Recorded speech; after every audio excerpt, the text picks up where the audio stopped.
SER Podcast. Hora 25 de los negocios. Con Edu Hernández.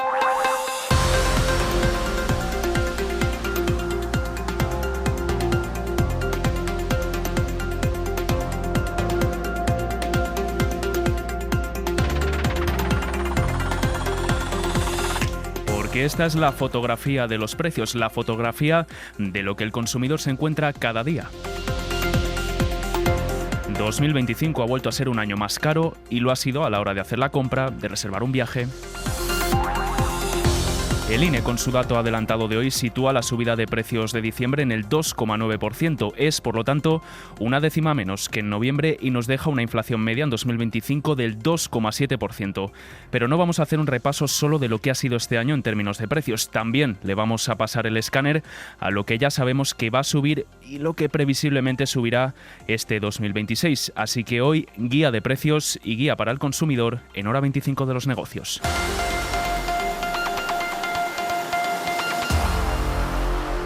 El IPC se está estancando en el entorno del 3% y esto no es una buena noticia desde el punto de vista de poder adquisitivo de muchas familias, sobre todo que esa inflación procede de los alimentos frescos, es decir, de la cesta de la compra.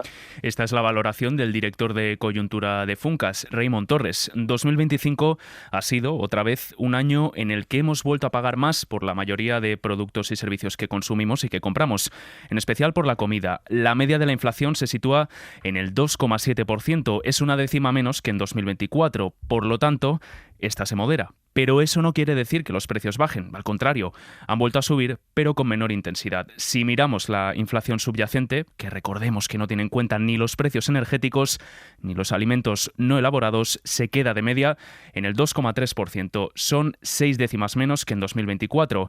Aún así, ese 2,9 supone que la subida de precios se ha moderado una décima respecto a noviembre y para el INE se explica por un producto muy concreto. Ha elegido gasolina sin plomo 95.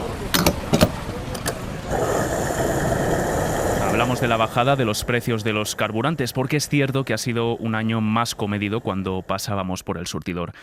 Y ahora vamos a hacer un poco de bola de cristal y ver qué dicen los organismos encargados de la política monetaria. We are all attentive to uncertainty, how it pans out, whether it's uncertainty related to geopolitics, whether it's uncertainty related to the movement of trade from Porque ya lo anticipa la presidenta del Banco Central Europeo, Christine Lagarde, hay todavía mucha incertidumbre y factores externos, como las tensiones geopolíticas, los aranceles o los problemas en la cadena de suministro.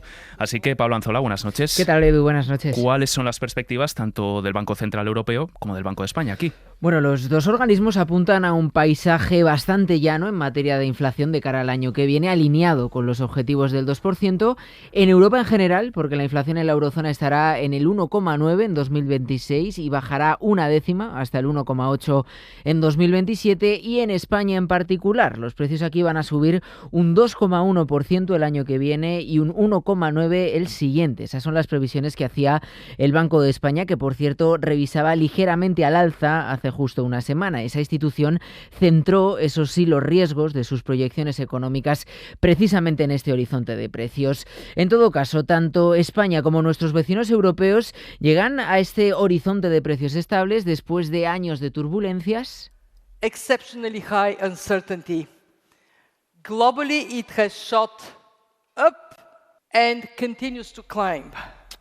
Y con esta palabra, incertidumbre, resonando de fondo, tanto el FMI, escuchábamos ahora a Kristalina Georgieva, como el Banco de España, el Banco Central, todos los organismos advierten de que el contexto internacional deja muchas incógnitas que podrían ensombrecer este paisaje de precios estables. Gracias, Pablo. Estas son las grandes cifras, los grandes indicadores globales, pero más allá de los datos, el sentimiento de la calle sigue siendo el mismo. Hacías la compra por 50 euros para 2 semanas y ahora prácticamente no la haces ni para una. Sobre todo en cuanto a alimentación, más casual, en plan galletas. De manera absolutamente salvaje. Sí, claro, he notado que ha subido. Yo es que como poco ya por mí, preveyendo que iba a subir todo, pues ya empecé con una dieta absoluta. Todo está más caro y cada vez llenamos menos el carrito de la compra, teniendo que desembolsar más dinero. Las facturas, los tickets, las reservas cada vez son más abultadas. Toca, por lo tanto, hacer un repaso de productos y servicios que nos afectan en nuestro día a día. Adela Molina, ¿qué tal? Muy buenas noches. Hola, buenas noches, Edu. Porque el dato que hoy publica el INES, el adelantado, no nos ofrece un desglose de productos y habrá que esperar al definitivo en enero. Pero si cogemos el más reciente, el de noviembre, hay varios productos y servicios que han subido por encima del 10%. Sí, de lo que más ha subido este año, algo de lo que hemos hablado en este programa varias veces, los huevos. Sé muy bien, porque voy a la compra, cómo está la cesta de la compra. Sé muy bien que los huevos, su precio, ha crecido el 30%. Hasta la vicepresidenta Yolanda Díaz se lamentaba de este subidón del 30% que se explica por varias razones. Un aumento sostenido de la demanda, la gripe aviar que afecta a varios países en los que ha caído la oferta, especialmente Estados Unidos, y un incremento de los costes de producción, lo que encarece a su vez el producto. También por encima del 30% ha subido este 2025 y también dio mucho que hablar la tasa de basuras. A mí me ha salido por la zona que vivo aquí 135. Yo 73 euros. Me parece muy mal.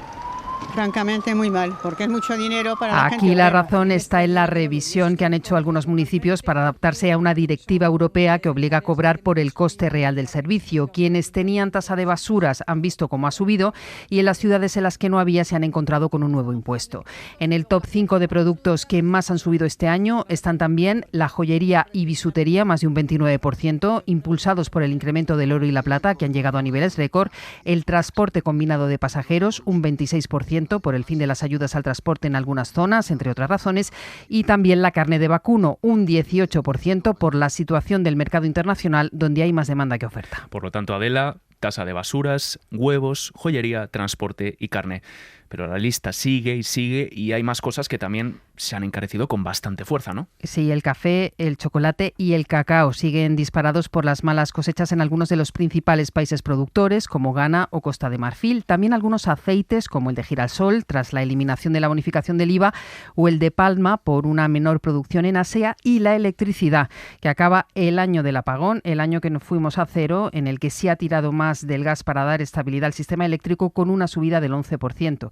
En este grupo están también el transporte de pasajeros en tren y los seguros de salud, que han superado, lo hicieron a mitad de año, los 14 millones de clientes, un 11% más que en 2024. Gracias, Adela. A ti. Pues visto el qué y el cuánto, ahora cambiamos el horizonte temporal y ponemos la mirada en 2026.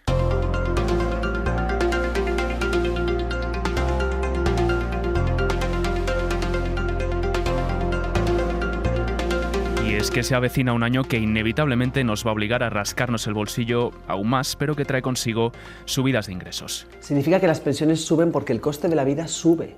Esto significa que cuando sube el precio del aceite, o el precio de la luz o del transporte, las pensiones no se quedan atrás. Este 2,7% se traduce en unos 572 euros más al año. Empezando por las pensiones, en el caso de las contributivas y de clases pasivas, el aumento será del 2,7%. Las pensiones mínimas lo harán también, en este caso será por encima del 7%. Además, quienes cobren una pensión no contributiva o el ingreso mínimo vital también se van a beneficiar porque estas retribuciones suben un 11,4%. También estamos pendientes de las propuestas sobre la nueva subida salarial que se busca para 2026. Yolanda Díaz, ministra de Trabajo. La buena noticia para España hoy es que vamos a subir el salario mínimo interprofesional, vamos a blindar el salario mínimo para que la subida del salario mínimo sea real. Porque mientras que los sindicatos proponen un incremento del SMI de hasta el 7,5%, los empresarios, como suele ser habitual, rebajan esa cifra hasta el 1,5%. Todavía está por cerrar la cantidad, pero los que sí que verán incrementada su nómina son los funcionarios, porque el Gobierno ya ha aprobado una subida salarial del 11% entre 2025 y 2028. Este año, de hecho, este año que viene, en 2026, será del 1,5% fijo y un 0,5% variable en función del IPC. Suben, por lo tanto, los ingresos, pero hay que ver si ese aumento no se lo comen los precios, empezando por el teléfono. Porque las compañías arrancan el 2026 con tarifas que serán más caras y que subirán por encima de la media de la inflación.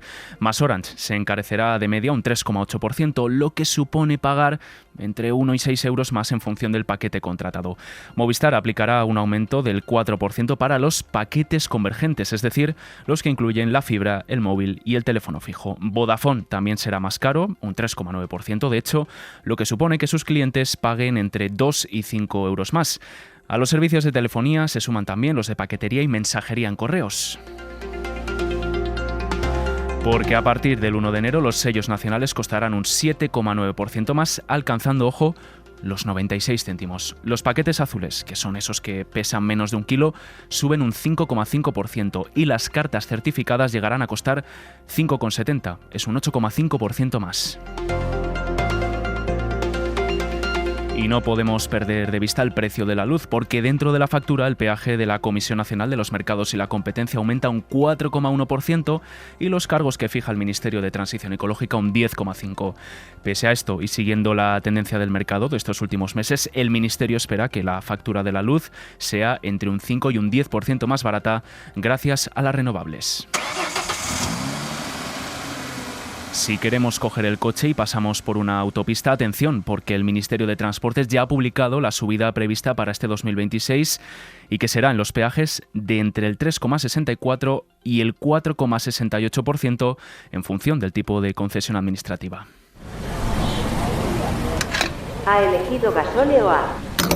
Para los carburantes se espera que sigan la senda de los últimos meses y se mantengan estables o más o menos a la baja, pero todo dependerá, como siempre, de lo que haga el petróleo en plenas tensiones internacionales. Aún así, la previsión del Banco Mundial es que esta materia prima baje de precio. Está claro que todos tenemos claro que han subido los precios, pero que también han subido los costes, ¿no? Por lo tanto, pues cada uno en su casa tendrá que hacer malabares y a pesar de estos comportamientos en el respaldo y la ADR, pues hay empresas que están ganando menos dinero que antes. Vendiendo más, se está ganando más, y hay empresas que están ganando más dinero que antes. Es el presidente de la patronal hotelera, Jorge Marichal, que anticipa incrementos del coste del alojamiento para 2026. De hecho, Amadeus estima un aumento del 9% en la tarifa media diaria. Y viajar no solo será más caro por el alojamiento, sino también por el transporte. Óscar Puente. Y la excusa de que es que usted me obliga a subir los billetes subiéndome las tasas. Oiga, yo le subo las tasas 0,65 euros por pasajero para el año que viene. Usted ha subido sus billetes este año un 15%. Por tanto, las tasas tienen poco o nada que ver. Porque pese a los conflictos del Ministerio con Ryanair, AENA subirá las tasas que cobra a las aerolíneas por usar los aeropuertos un 6,4%. Son casi 70 céntimos más que evidentemente se van a trasladar al precio del billete de avión. Y este es el panorama de las cosas del comer, pero tampoco podemos perder de vista a lo que está causando un problema que ya es generacional. Por favor, hagan algo. Simplemente obliguen a esta gente, a estos fondos buitre, que obliguen a que nos hagan los contratos indefinidos en unos precios asequibles. Con el 30%. Hablamos de la vivienda porque el acceso a ella no se va a facilitar este 2026, al menos en términos de costes. Según datos de TINSA, la vivienda ha cerrado el 2025 con un aumento del 13% para la compra y del 10% para el alquiler. Las previsiones apuntan a que los precios sigan subiendo este próximo año, pero no con tanta intensidad. Hablamos alrededor de un 8%. Ojo también a los que tienen una vivienda en propiedad, porque el Euribor va a cerrar este mes en el 2,27%. Y aunque es un nivel más bajo que justo hace un año, llevamos 5 meses seguidos de subidas. Rubén Sánchez, secretario general de Facua, muy buenas noches. ¿Qué tal? Muy buenas. Es cierto que se van a revalorizar las pensiones, se van a incrementar los salarios, o al menos eso es lo que se está negociando, pero seguimos viendo que se encarecen los productos, los servicios básicos o la vivienda. ¿Puede pasar que esas mejoras de las retribuciones al consumidor queden diluidas? Bueno, nosotros creemos claramente que van a quedar diluidas. Está bien el esfuerzo del Gobierno por mejorar la calidad de vida del ciudadano, pero desde luego habría que llevar a cabo un esfuerzo también presionando al sector empresarial, o más que presionando, regulando, interviniendo en aquellos sectores donde las cosas no funcionan bien, donde no hay una competencia real, donde se está causando perjuicio al consumidor sencillamente con subidas de precios que son pura especulación. Y creemos que hay margen para intervenir en algunos sectores. La experiencia reciente ha sido esa tímida medida con los alimentos que fue simplemente rebajar el IVA, perdimos todos, porque al final se recortó la recaudación, a las empresas que especulaban no les perjudicó, obviamente, y no se quiso intervenir ningún precio de ningún alimento básico, cosa que la Ley de Comercio de 1996 permite. Hay datos macroeconómicos que son incontestables. La inflación está en el entorno del 2%, es decir, que está más o menos controlada, aunque aquí en España todavía es algo pegajosa, cuesta deshacerse de ella. Marcamos datos de empleo de récord y el crecimiento económico se sostiene. Pero es cierto que las familias tienen todavía la sensación de que les cuesta llegar a fin de mes porque, evidentemente, lo hemos visto con los datos, todo sigue siendo más caro. ¿Qué está fallando aquí? ¿Hay que reorientar las políticas o es que hay demasiados agentes externos que lo están complicando un poco todo? Bueno, evidentemente hay agentes externos que lo complican sencillamente por esa vía especulatoria de la que hablaba y porque también hay un ámbito, más allá de alimentos, telecomunicaciones, transportes, electricidad, donde hay nula o poca intervención del gobierno, pero luego está el gran problema de la vivienda, lo que representa un porcentaje enorme del gasto en cuanto a los ingresos familiares, tanto en alquiler como en compra. Hay una ausencia, no voy a decir absoluta, algo se ha hecho en cuanto a cambios en la ley de arrendamientos urbanos, por ejemplo, con la nueva ley de vivienda, pero demasiado tímida en cuanto a lo que hace falta regular para la compra de una vivienda, para la intervención de los precios, para la regulación del mercado hipotecario, protegiendo realmente al consumidor, y luego para la intervención del mercado del alquiler con medidas que realmente pongan topes a los precios de los alquileres y fuercen a que las subidas de los alquileres pues estén muy, muy limitadas. Hoy en día el único límite es el IPC durante la vida de un alquiler de vivienda, pero después el propietario muchas veces hasta echa entre comillas al inquilino no renovando el contrato para buscar uno nuevo que pague mucho más, y eso debería regularse y pararse.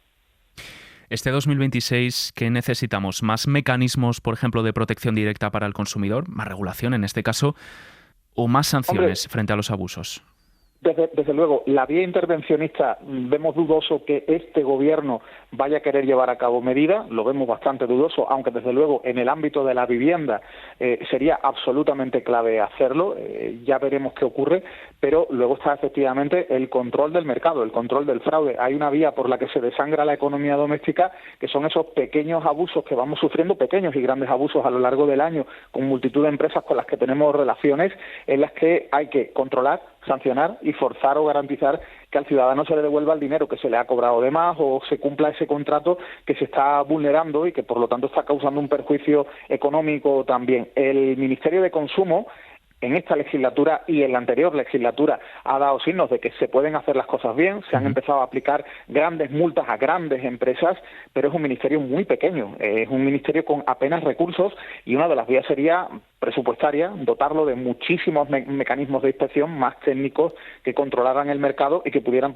decirse, por tanto, muchas más sanciones. Es un ministerio que debería ser clave, pero que lamentablemente no se le está poniendo en el lugar que corresponde dentro del conjunto del Ejecutivo. Rubén Sánchez, Facua, gracias por acompañarnos aquí en Hora 25 Los Negocios. Un abrazo. A vosotros un abrazo y feliz año. Este es el panorama, un 2025 más caro y un 2026 que previsiblemente lo volverá a ser. Sé muy bien, porque voy a la compra, cómo está la cesta de la compra. Sé muy bien que los huevos, su precio, ha crecido el 30%. Sé muy bien que quien vaya a una marca blanca, los huevos se pueden comprar a 2,50 o 3,30, pero hay otros huevos que cuestan hoy casi... Hora 25 de los negocios, con Edu Hernández. En los mercados 2025 ha sido un año de luces y sombras, de subidones y bajones, esos bajones marcados por los vaivenes arancelarios de Trump.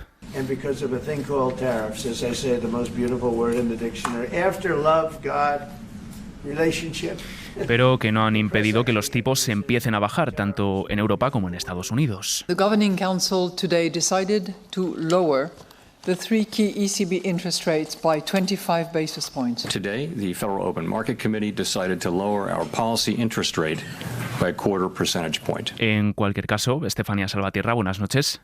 ¿Qué tal, Edu? Buenas noches. Aquí en España hemos cerrado la penúltima sesión del IBEX 35 y ya podemos decir que ha sido el mejor año de su historia.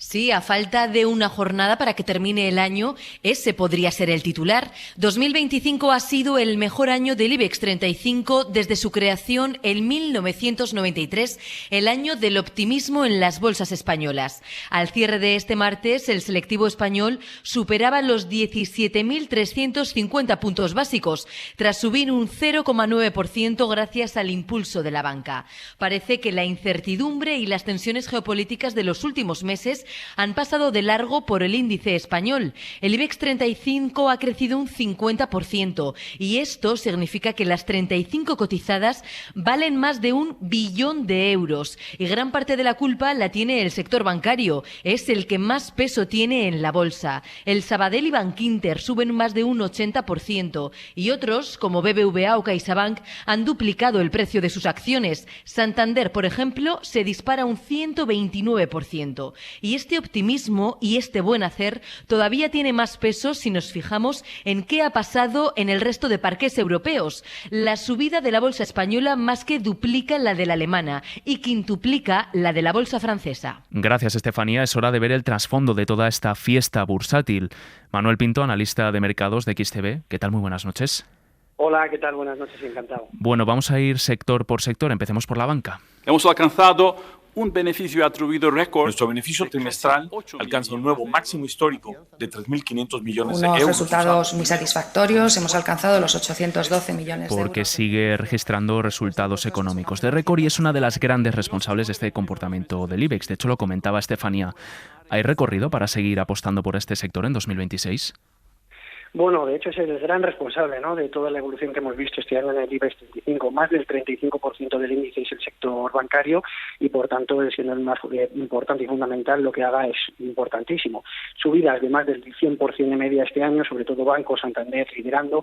Y lo que hemos visto como principales factores o catalizadores, la entrada de dinero, la entrada de demanda de euros ante el dólar que se ha convertido en el chivo expiatorio, unos ratios que veíamos de cotización de precios libres mucho más competitivos que sus pares en Europa y en Estados Unidos, una rentabilidad por dividendo alta, una tendencia de tipos de interés que creíamos que iba a ir mucho más a la baja y que sin embargo se ha quedado paralizada e incluso se piensa que el siguiente movimiento sea una subida de tipos y todo eso pues han sido algunos de los factores junto con el crecimiento económico en España y en otras regiones lo que ha facilitado estos avances. Sin embargo, en los últimos datos trimestrales empezamos a ver ya que ha podido tocar cierto techo este sector. Hemos visto un beneficio neto que ha crecido en media un 0,5%, las comisiones han empezado a aflojar, también el margen de intereses ante esa caída en los tipos de interés.